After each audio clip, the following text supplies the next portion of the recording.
Hello, ladies and gentlemen. Good morning and welcome to the show. Today is Wednesday, the 8th of July, 2020. Now, let me get this straight. We've got 40 to 50 million people in the United States out of work. Okay? That's huge. Huge. Now, a lot of those jobs aren't coming back because even if the restaurants and stuff start to hire back employees, they're going to have to take on a tighter staff of employees because of social distancing and stuff like that. So instead of needing like two chefs in the kitchen, they'll just need one now. And instead of needing three waiters, now they'll just need two or one waiter to cover the same thing because the restaurant will be half empty because they got to maintain social distancing. Even if the restaurants do open up, say bars are the same way. All kinds of these businesses, that dot the countryside, millions of different places and businesses is going to be cutting back and everything else. And a lot of places are just going to go closed, period, end of story. So a lot of the jobs aren't going to come back. In an optimistic look at this, these 40 to 50 million jobs, we might get 5 million back. Now, what about all these other people? So you got all these other households. Say we get down to 35 million still without work. Say they do good and the economy bounces back a bit. And we get only 35 million without work. Okay? What is the Fed doing right now? The Fed is trimming the fat. They're not planning on sending out any more assistance checks of $1,200. They're going to cut off this month. They're planning on, I guess it's the end of this month, the 31st of this month. They're planning on cutting off the funding that they're doing for these people in work compensation. And these people haven't been paying their mortgage, a lot of them. Haven't been making car payments. Well, I figured out pretty much what's going to happen. I think the Fed is going to hold pat on everything, and they're going to let this happen. So you're going to see about probably 35 million workers, which probably represents 30 million households. Now, I know some households have two workers in a household, and so that's why I'm saying instead of 35 million, it'd be more like 30 million households. They won't have the money to pay their mortgages, or if they're renting, they won't have the money to pay their rent coming due, and they won't have the money to pay their power bill.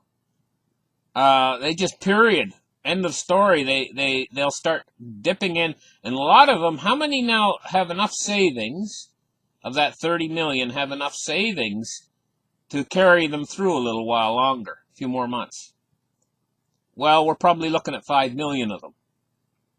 We're still left with 25 million people that don't have savings, don't have a job, and everything's coming to a full stop right now. All of their support that they've been getting is coming to a full stop. So 30 million people. That's what we're looking at, basically. Okay? I can tell you what's going to happen. They can't. If 30 million people suddenly hit the street, there's no resources available in America to take care of all these people. And when the time comes and they come and serve the eviction notices for these people, most of these people unanimously, these 30 million people, are just going to stay in their home. Where are they going to go anyway? So they come and they plaster the eviction notice on the door. You got 30 days. Most of these people are just going to tear that notice down and rip it up. And because it's such an enormous amount of people doing the same thing, then these evictions, see, in normal times, an eviction notice has some meaning to it. They come and put a 30-day eviction notice on your door, and they mean business. They're going to pull you out of that house in 30 days. But when you got 30 million, or 25 or 30 million households all doing the same thing at the same time, it ain't going to happen, guys. They're not going to be able to evict that many people. Where would they put them anyway? So basically, the eviction notices will be ignored. Okay? So what can they do to you? So you're inside your house still. You've ignored the eviction notice. And there's just too many of the people across the country for them to really do anything about it all. Because everybody's doing it, sort of thing. So husband and wife might be high-fiving each other. Hey, we got away with it. We're going to be able to stay at our house. And while they're high-fiving each other, the lights go out. Because that's what they can do to you. Now, it might be the reason. They might have known all this was coming in the first place. Maybe that's why they put in them new special meters that they got. Because they don't have to come to your house to pull the meter out. They can just switch it off from in their office there to 100 miles away. You know, they can switch your power off. So, you're going to have roughly these 30 million people sitting in the dark. Now, their neighbor next door, he's going to have lights still. Now, if you got a friendly neighbor, maybe he'll run an extension cord across for you. If you got a real friendly neighbor. You know? This is the kind of world we're heading to, the kind of America. I would call it America/Venezuela. That's what we're heading toward right now. And we're barreling there, not at 10 miles an hour. We're going there at 90 miles an hour. So the obvious conclusion is we're going to have about 30 million people sitting in their homes with no power on. And not enough money to buy food. Tell you what's going to happen next after that. All those 30 million people are going to start raising Cain. And they're not going to sit around in their dark home for months waiting to raise Cain. They're going to raise Cain. They are going to raise Cain. And I'm going to tell you what will happen then. Is then the emergency programs will come out again. So that these people can get their power turned back on. They can get a paycheck. So what America will turn into then is like a car that's like if you had a 4-cylinder car, you're going down the highways and one of the pistons just quit. And that's just about the size of it. Okay, and you're running on 3 pistons. And the car's going clunk, clunk, clunk, clunk, clunk, bang down the highway. You know, because it's only got 3 pistons running. That's what the economy in the world of America is going to turn into. Is 1/4 of the population is going to have to be fed by the government. So then all of a sudden you'll have all that, once they open the pocketbook, the government starts giving probably UBI, and if you don't know what that is, that's universal basic income. They'll probably give it to that 25% of the population, and suddenly those people have an income again. The income stream will start coming in, and the economy will start picking up rather quickly then at that moment, because what they're doing is they're not throwing the money on Wall Street side of the fence anymore. They'll be throwing it on the Main Street side of the fence. And Main Street people spend money. That money will pump back into the economy. That when we see that transition, and it's going to come just after the people raise Cain, and the government gives in to them, because the alternative of that is they'll rip everything to shreds. Picture in your mind dropping a piece of hamburger into a blender. That's what they'll turn everything into if you don't satisfy them. The 30 million people that are going to be sitting at home in the dark. So of course they're going to satisfy them. Of course they're going to give them the payola to settle them down. And that's when everything's going to turn. Really turn for gold, silver, and cryptocurrencies. So you guys have been waiting for it for a long time. They cannot make this last much longer. Because the clock is ticking on that 30 million people. And because it's such a large number of people that are going to be without, they're going to have to do something. They're going to have to send them all checks. And it's going to have to be on a permanent basis because those jobs aren't coming back.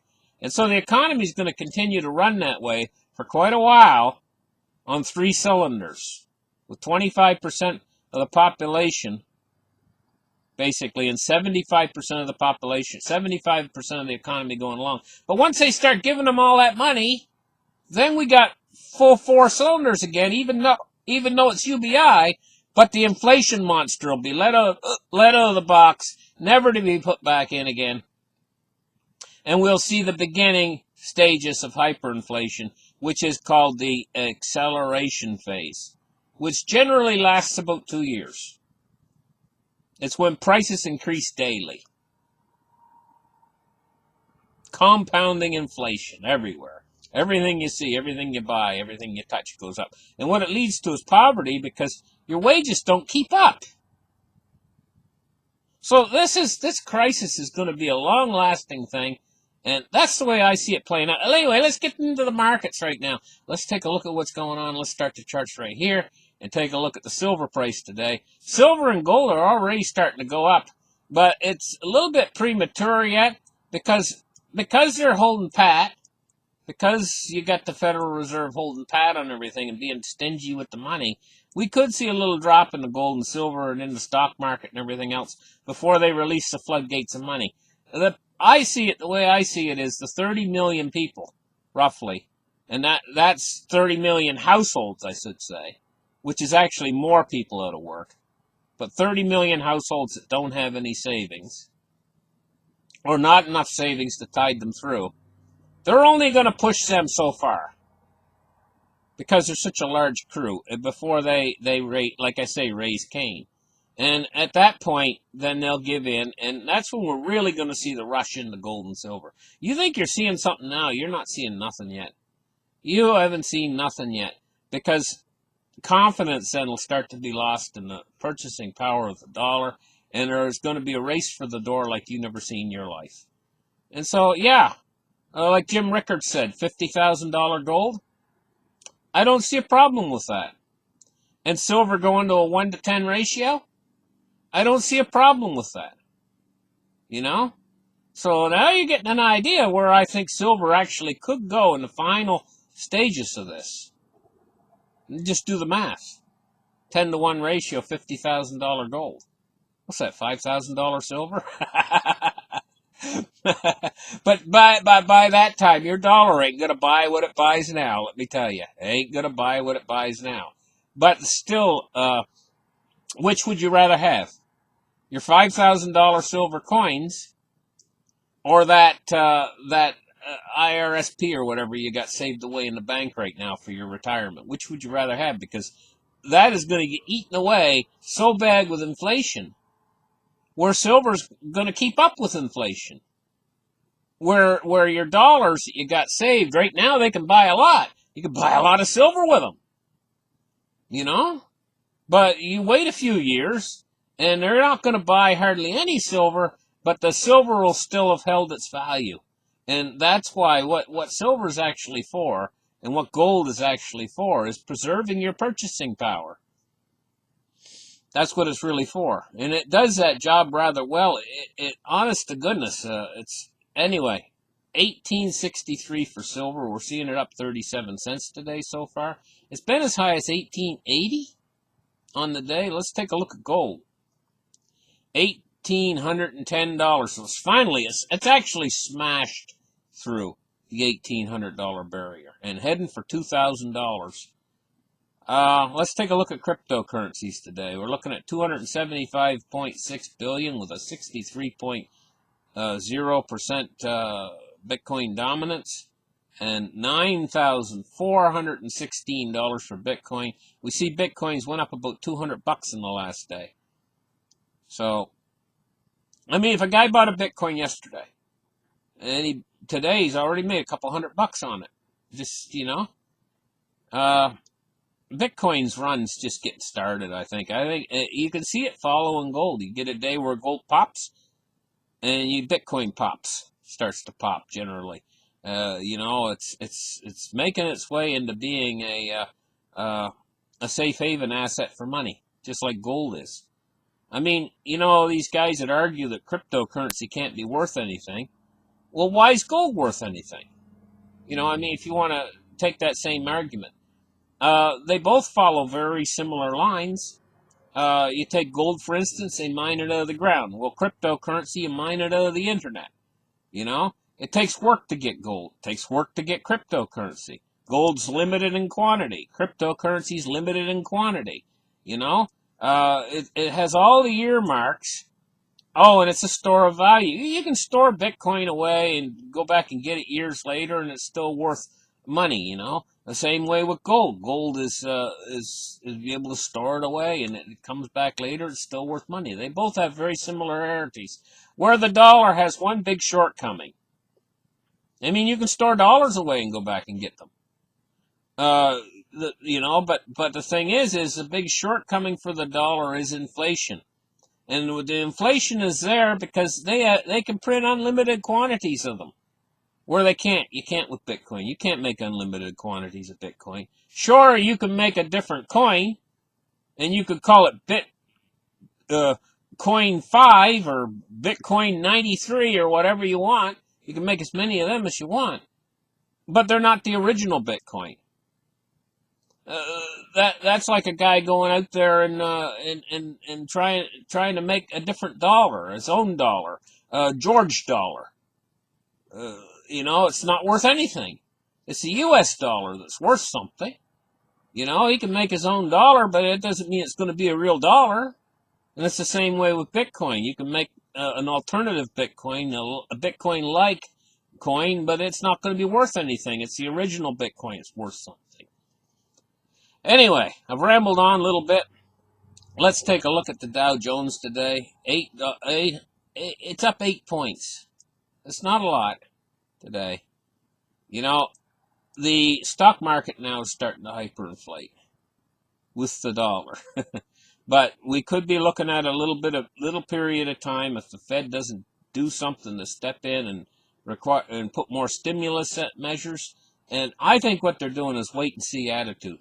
I think they've held back now. They've held their horns in, and they're going to wait and see what happens, And they're going to do more if they need to do more.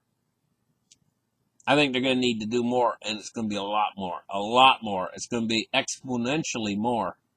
Let's take a look at crude oil today. $40.68 for crude. It's up 6 cents. U.S. Treasuries, we're looking at a mixed bag. Short end is rising yields, falling yields, and the long end is rising yields. So we're looking at a U.S. 10-year at 0.66. It's up 1.5 basis points. And the U.S. 30-year is 1.4 exactly. It's up 1 basis point. Now let's take a look at the U.S. dollar index. 96.59 and dropping today. So they're losing a little bit of confidence in the dollar today. It's down a third of a penny, or 30%. Thank you guys for listening to the show. Remember to give me those thumbs up, and we'll catch you guys tomorrow. Bye-bye.